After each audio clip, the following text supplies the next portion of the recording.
Good morning, golden key holders. Good morning. Yeah. So by this time, you should all be in possession of the golden key. The key that helps you turn your troubles into lemon drops. Right? Remember that the golden key is pretty simple, right? Stop thinking about The problem. right? And turn your thoughts to God. right. It's as simple as that. That is the whole golden key. Stop thinking about your difficulties. Turn your thoughts to God, and your troubles will disappear. It's the whole key. But it's not very easy. Now, I have been so delighted with the people that have sent me text messages and people who have sent me emails to let me know how they are using the golden key in their life. I got an email this week from someone who said that this was not new information to them, that they heard of the golden key many years ago. But in the past 2 years, they've had a lot of difficulties. They've had losses. They've had their world turned upside down and at times couldn't feel like they could stand. How many of you have been in that place where you felt like you just didn't know if you could take one more step? And they shared with me that the golden key had given them hope. Hope. That maybe they could take one more step. Maybe they could make it one more day. That's the power of the key that you hold in your hand. So I challenged you last week to be generous, to practice generosity. You know, when I was early in my recovery, I had to do things I didn't like to do. Like I had to make coffee, I didn't even drink coffee. I had to wipe out ashtrays. Now that was a job for somebody else, right? But it was all about getting me out of myself, and so that I could turn my thoughts to somebody else. Because when we are serving other people, it's pretty hard to be focused on everything going wrong in my life. So how many of you did something generous this week? Anybody? Pat, what did you do generous this week? How did you give? I gave of time, and as a matter of fact, I had my caregiver reading to me from the Golden Key. Yay! Very good. Excellent. Excellent. Anybody else have did you do something for someone else this week? Who did something for someone else this week? Sherry. I started a plant adoption agency for all of my friends and relatives who had plants they hated to see die and freeze, so they called me and I rescued plants all the time. Yay! Thelma is a plant rescuer. I have heard from certain sources that she rescues plants. Anyone else have a story of generosity? Michael? I was going to say anything about it because I really like to talk about it. It's something we should do anyway, but I had an opportunity to play for an event for Destiny Rescue, and while I was there, I made a commitment to support them on a regular basis, on a monthly basis. Does anybody know who Destiny Rescue is? No. You do. But Destiny Rescue is an organization that's dedicated to trying to rescue people, particularly children, from sex trafficking. And I was blown away. I met a guy who's not from this country who had been doing that work. And the deal was that he gave a presentation. We weren't allowed to take photos of him, obviously, or take pictures of anything that they were showing. But it was just so moved by the fact that he said that he just had to turn to God to overcome the fear to walk into places and walk out with children and take them to safe places. So I just said, nothing that I wanted to say, oh wow, look what I did, but I just felt like I had to do that after seeing that. So the only reason I bring it up because I want to encourage you to if you get a chance, check them out. They're good people. They really are. Thank you, Michael. If you gave somebody a smile today, raise your hand. All right. If you gave somebody a hug this week, raise your hand. See, you're all way more generous than you think you are. I had an opportunity to be generous Two, for those of you that follow Unity Fort Wayne Spiritual Center on Facebook, you saw me in my sock cap and my shirt and about 6 layers of clothes standing in front of a tent. This Friday night was One Night Without a Home, which is a fundraiser for the rescue mission. And it's something that I'm really, really passionate about.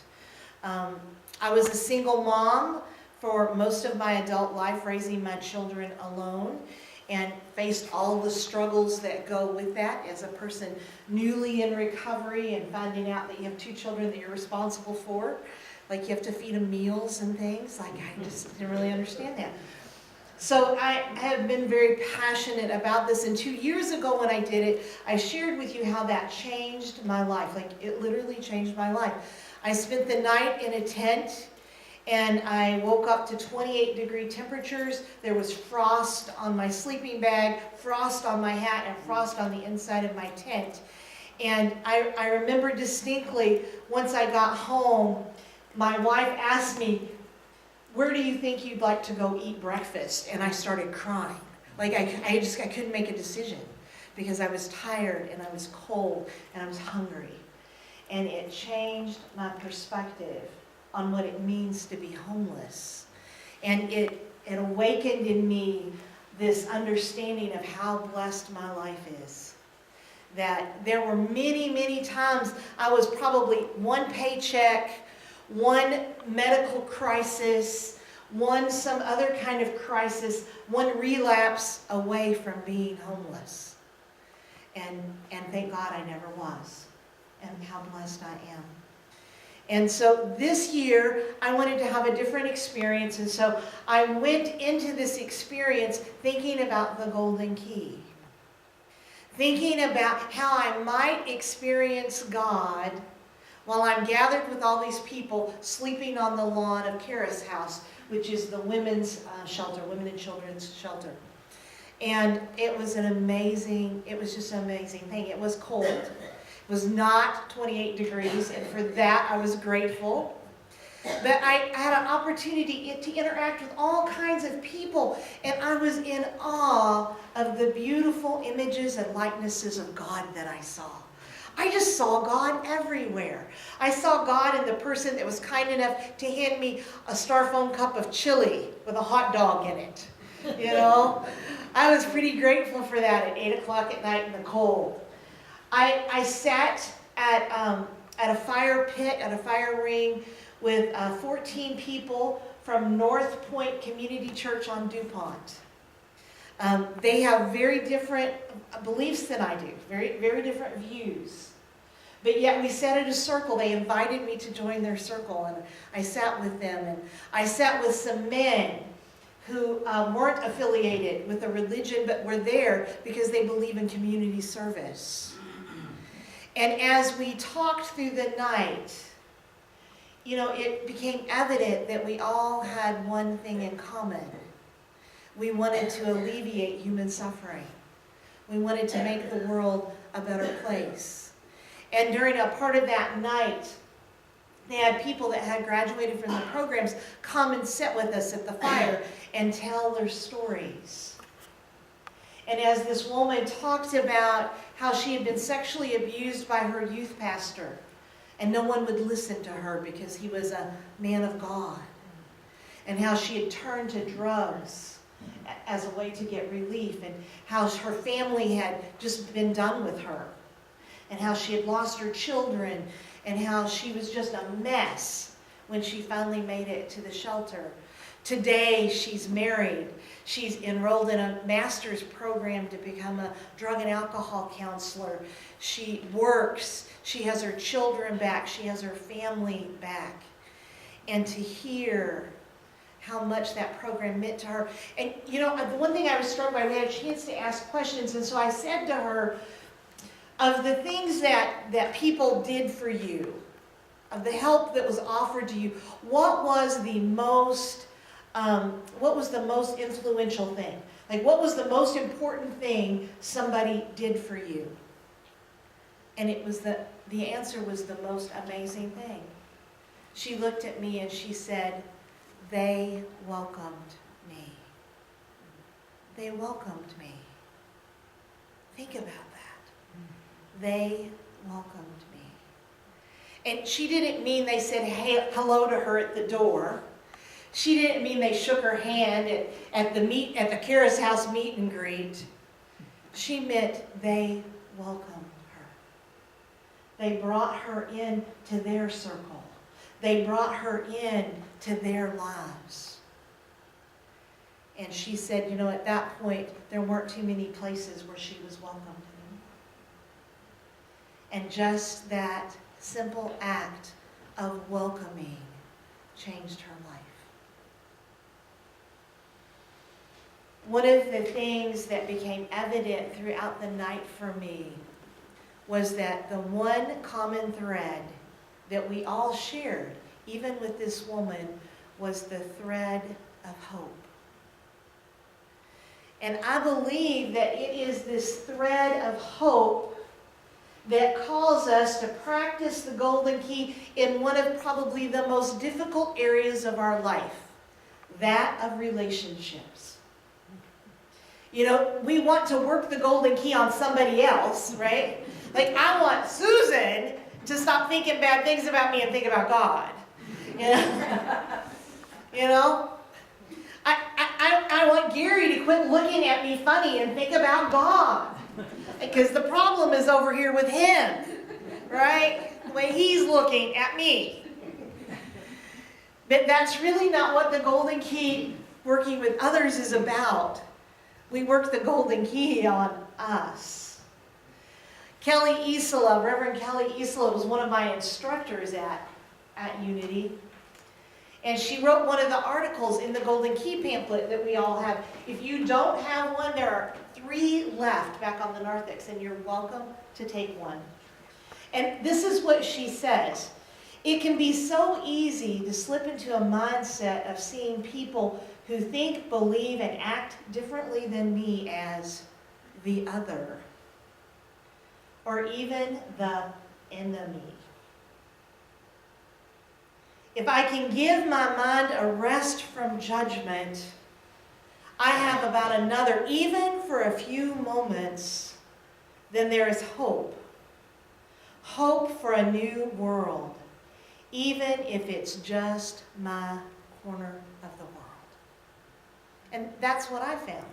I found hope at the corner of Wells and Fairmont. I found hope in my corner of the world, Unity Fort Wayne Spiritual Center, Fort Wayne, Indiana. It is this hope. And when you think about how hope is defined, hope is this expectation of a different outcome. That's what hope is. Hope is that part of us that believes something can be different. And so to golden key someone else, the first thing we have to have is hope. We have to believe that the outcome can be different. We have to believe that there's something else that can happen. We have to have a different expectation. In Unity, we say that we are created in the likeness and the image of God. We are created in the likeness and image of God. So the first question is, do we believe that? Do you believe that we, the collective, are created in the likeness and image of God? And if the answer is yes, then what you're hoping for is that you and the other will rise to the occasion. That you will indeed be able to see the likeness and the image of God in someone else. Even the person you're in conflict with, even the person who has hurt you. Because you see, that's the only way through to forgiveness. That's the only way through the conflict, is to be able to look at the other person and know that God is there too. That God is in the midst of that. The second part of golden keying with other people is about being open to reflection. Being open to reflection. Kelly talks about this idea that we have to become aware of our criticisms. So this is a great opportunity for you right now to do the work, because you know I believe you need to practice. So I want you to take your bulletin, and I want you to think about somebody that you're in conflict with right now. Someone who irritates you, gets under your skin, somebody that you're just not happy with at the moment. And I want you to be perfectly honest, because you're not going to turn it in. I want you to be perfectly honest, and I want you to write down 3 or 4 words that describe your judgments of that other person. Are they persnickety? That's one of my favorite words. Are they stubborn?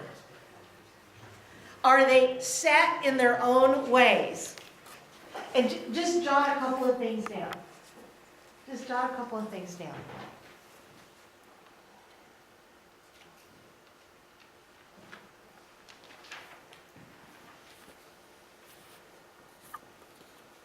Now, if you can't think of anybody, you can use your minister as an example. Surely I've done something to aggravate you in the last 2 years.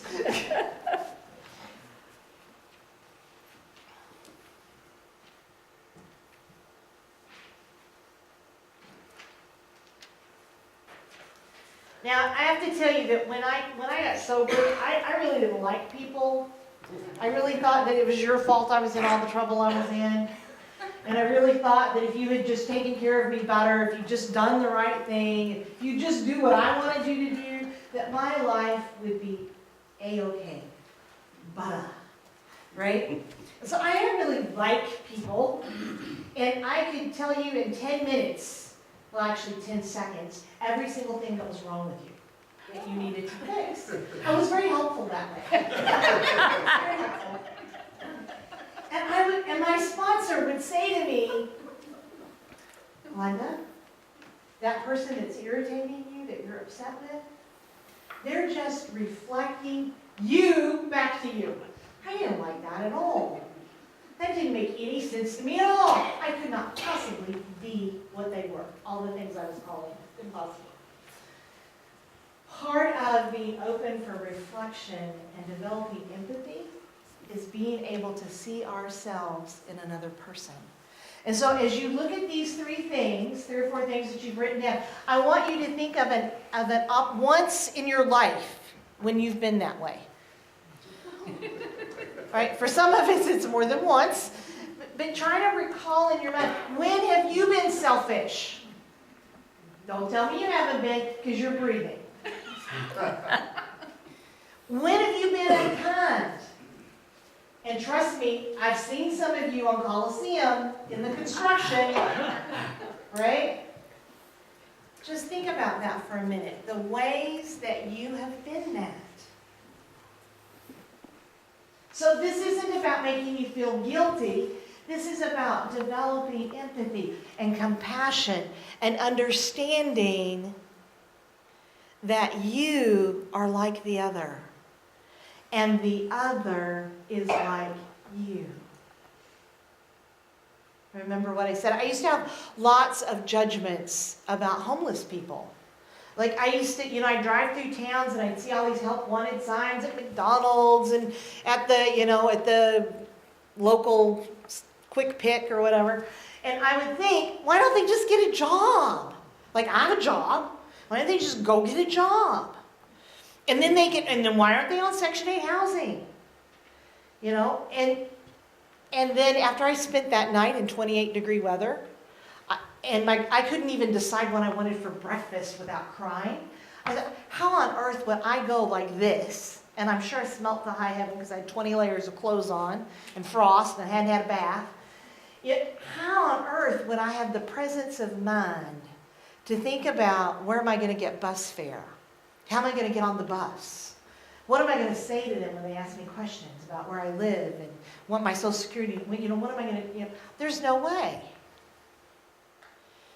And it shifted me. And when you're golden key the others, the shift comes when you can see yourself in that person.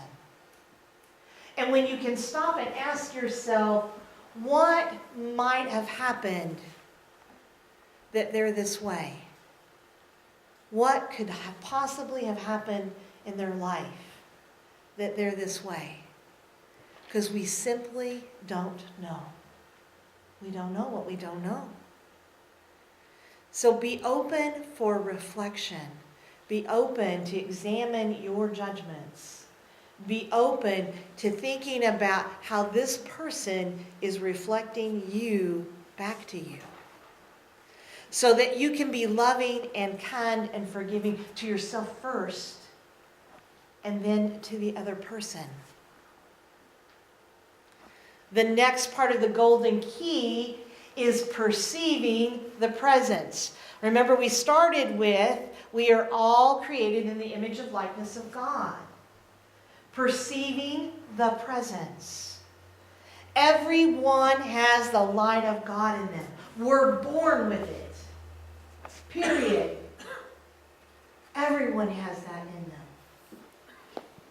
Can you see it? Are you willing to see the God in another human being? So you might say that those people that you call stubborn are persistent. We need persistent people in the world, right? That person that you say is stuck in their ways, it could be that they have strong conviction. It takes a lot of conviction to stand in what you know is true, what you think you know is true, regardless of what everybody else is saying. So you should have another piece of paper in your bulletin that looks like a heart.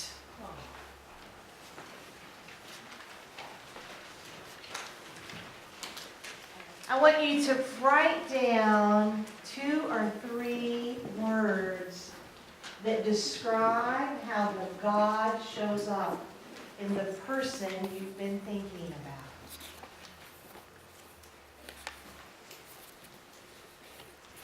Are they committed? Have you seen them be kind? Are they smart? Look for the good. Something we don't do very often. Look for the good in the other person and write a couple of words down on your heart.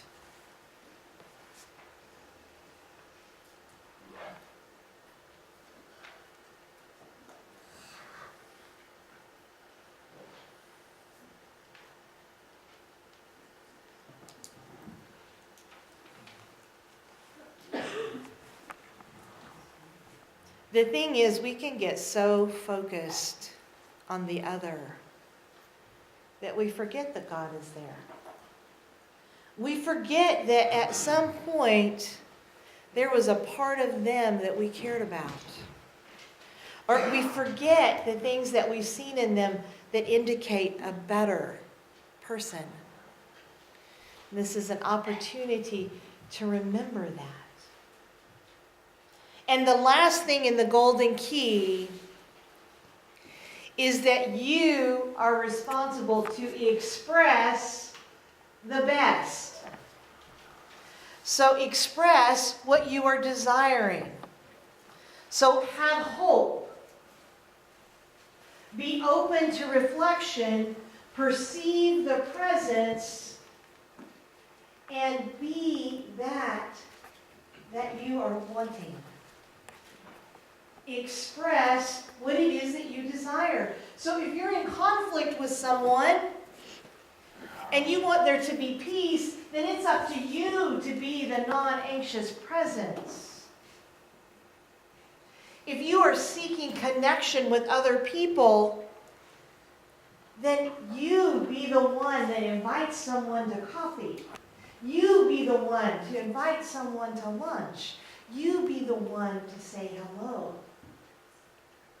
I intentionally moved our meet and greet to the end of the circle because my deepest desire for this community is that we honestly be a welcoming community. And a welcome doesn't mean hi. A welcome means that we build an inclusive spiritual community, that we include people in the practice of Unity Fort Wayne Spiritual Center. And if you're busy for 3 minutes running up and down the aisles trying to get as many hugs in as possible, you don't have an opportunity to really say, so Diane, how's your week? How's your wrist doing? Right? You have the opportunity to say, Marge, do you have time for some coffee? Yes, I do. I hear there's cake answers, right? So I hope that when we end the circle here forward, that you will think about how you can express God the moment we close this service. How you can be a welcoming spiritual community. How you can start to become the inclusiveness that we seek. So I want you to take a few minutes and just write the word on here, a couple of words of how you want to express God. So put that on your heart too. Now, even if you couldn't think of a person, you need to fill out a heart, because the good you do is going to come back to you today. I'm going to ask Sherry and Dina to collect hearts for me. So when you finish your heart, pass it to the end of your aisle, and Sherry and Dina will collect it. There's some baskets in the back pew, and they'll collect those from you.